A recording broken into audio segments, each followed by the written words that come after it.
Bom dia, pessoal. Eu vou gravar para vocês falando um pouquinho sobre a mineração na época do Brasil colonial, tá? Vocês desculpem o jeito, é que o meu secador ainda queimou para ajudar, né? Eu sei que a cara não ajuda muito, mas nas melhores das intenções eu tenho gravado esses vídeos para que a gente possa se comunicar de alguma forma. Eu posso explicar a vocês, tá? Assim eu me sinto um pouquinho mais próxima também, tá? Bom, vamos lá. Mineração na época do Brasil colônia.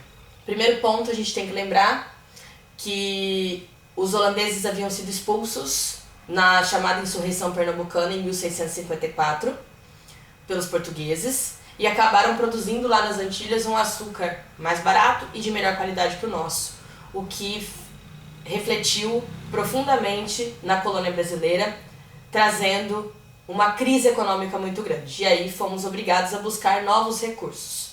No outro vídeo eu já falei um pouco sobre as bandeiras, e justamente os bandeirantes paulistas são aqueles que vão descobrir o ouro no Brasil no final do século XVII, início do século XVIII. E a descoberta do ouro aliviou momentaneamente a crise econômica, tá? Primeiro ponto importante é que nós teremos 3 regiões do Brasil que serão exploradas por conta do ouro.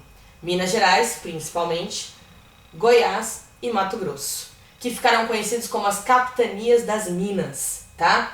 E essas capitanias eram capitanias reais, pertenciam à coroa portuguesa, que não era boba nem nada, e queria, obviamente, grande parte da exploração desses metais preciosos, em especial o ouro. Depois a gente vai falar um pouquinho dos diamantes, tá? Mas pra gente entender como é que funciona essa sociedade mineradora, a gente tem que fazer uma comparação entre a sociedade açucareira e a sociedade mineradora. Enquanto a sociedade açucareira ela era litorânea, a sociedade mineradora ela é interiorana, ela vai para o interior do Brasil, tá?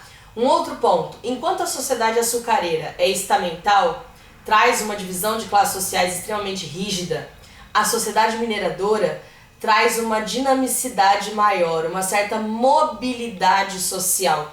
Muitas pessoas tiveram a chance de mudar de vida pela exploração do ouro. Nós vamos falar sobre isso, tá? Enquanto na sociedade açucareira o mercado interno era mais restrito, na sociedade mineradora o mercado interno se tornou mais amplo, inclusive com relação ao comércio interno. Nós vamos falar sobre 2 figuras também muito importantes, os tropeiros e as negras do tabuleiro, tá? E enquanto a sociedade açucareira tem um caráter rural, a sociedade mineradora tem um caráter urbano.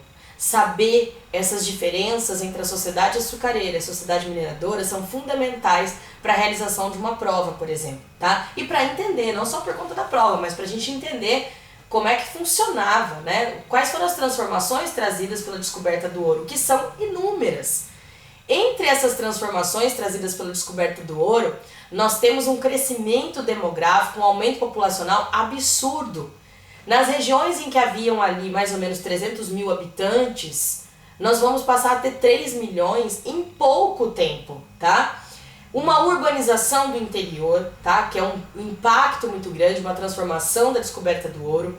A expansão do mercado interno, como eu comentei, para abastecer esses arraiais, então principalmente o comércio vai crescer muito.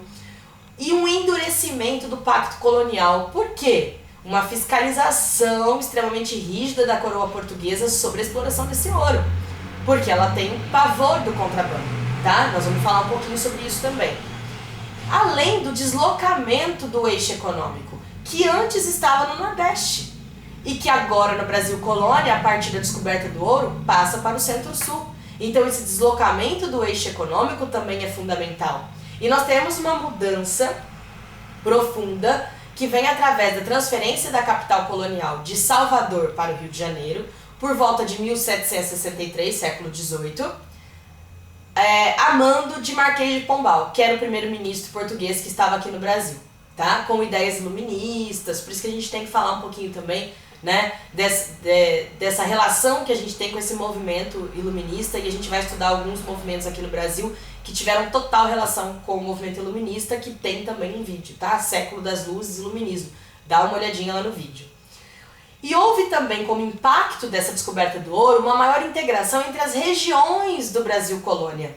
Afinal, eles precisavam abastecer comercialmente, trazendo produtos de vários lugares, tá? E aí nós temos duas figuras que eu quero comentar. Os tropeiros, que eram comerciantes que traziam ferramentas, animais e diversos outros produtos, e as negras do tabuleiro, que também eram comerciantes. Algumas já livres, tinham conquistado a alforria, outras ainda vítimas da escravidão. Mas todas elas comercializavam principalmente comida e bebida nos arraiais, tá? Levando essa maior integração econômica ali, tá? O que permitiu muitas delas também, que ainda eram escravas, a se tornarem livres, porque elas guardavam um pouquinho desse dinheiro para poder comprar a carta de alforria, né? Então, a presença dos tropeiros e das negras do tabuleiro tem tudo a ver com esse comércio. Todos eles são comerciantes, tá bom? Cada capitania nós vamos perceber que tem uma intendência, tá? A famosa intendência das minas, que vai organizar o recolhimento dos impostos, como o quinto, por exemplo, que era 20% sobre todo produto explorado, como o ouro, por exemplo, e a redistribuição dos lotes, ou datas, como eles chamavam, que seriam explorados. E o tamanho dos lotes, das datas, era de acordo com a capacidade de exploração, de acordo com a quantidade de escravos que a pessoa tinha, tá? Para que ela pudesse explorar determinado lugar. Haviam várias formas de exploração do ouro. Duas delas são as principais. Uma que nós chamamos de faiscação, ou mineração de cascalho, que era aquela considerada mais fácil na margem dos rios, extraída ali do solo superficial, através de uma bateia, uma bacia, tal, que a gente vê muito isso, né, em documentários, em filmes, nos livros. E lavras, que eram galerias subterrâneas, que aí era até mais perigoso, a gente tinha as minas, muita gente morreu porque não tinha proteção, tá? Mas haviam formas de exploração do ouro. E outro ponto importante é com relação aos tipos de impostos que foram estabelecidos pela coroa portuguesa, já que nós vimos que há um endurecimento da fiscalização, ela se torna mais rígida. Bom, haviam impostos alternados. Uma hora era o quinto, que é 20% sobre o produto explorado, e outra a captação, que era pago por quantidade de escravo per capita, tá? E mesmo que você não tivesse escravo, alguns faiscadores sem escravos também podiam trabalhar e pagavam essa captação, que era pago um imposto por cabeça, direto para a coroa portuguesa. Por isso que nessa sociedade mineradora a gente tem uma maior mobilidade social, ela é mais dinâmica do que foi a sociedade açucareira, tá? E eles vão estabelecer em Minas Gerais, tá? Porque essa lei só vai ter em Minas Gerais, a lei das 100 arrobas. O que era isso? Uma cota mínima de arrecadação. Anualmente, corresponderia a mais ou menos 1.500 quilos de ouro. E quando não alcançasse essa cota mínima, lá em Minas, eles estabeleceriam a derrama. O que seria a derrama? Uma cobrança compulsória. Eles invadiriam as casas, eles quem? A intendência das minas a mando da coroa portuguesa. Invadiriam as casas, pegando todos os produtos de valor, até que completasse a cota mínima de arrecadação.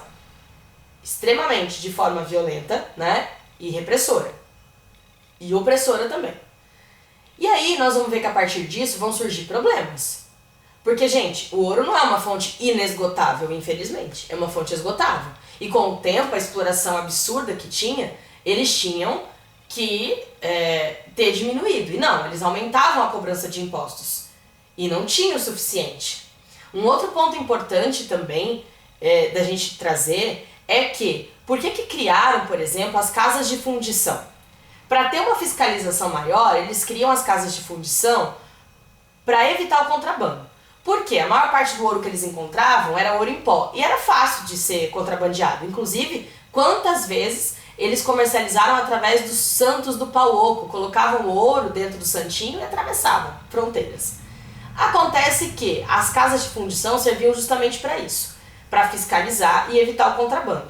Esse ouro em pó seria transformado em ouro em barra. E esse ouro em barra seria selado e carimbado com o selo da coroa portuguesa. Dessa maneira, eles diminuíam drasticamente o contrabando. Mesmo assim, era ainda, aconteciam muitos casos de contrabando, mas a fiscalização foi ficando cada vez mais rígida, até chegar à instituição da derrama, por exemplo, que vai ser uma das razões pelas quais, em 1789, nós teremos a Inconfidência Mineira, que depois no próximo vídeo eu vou trazer também, tá?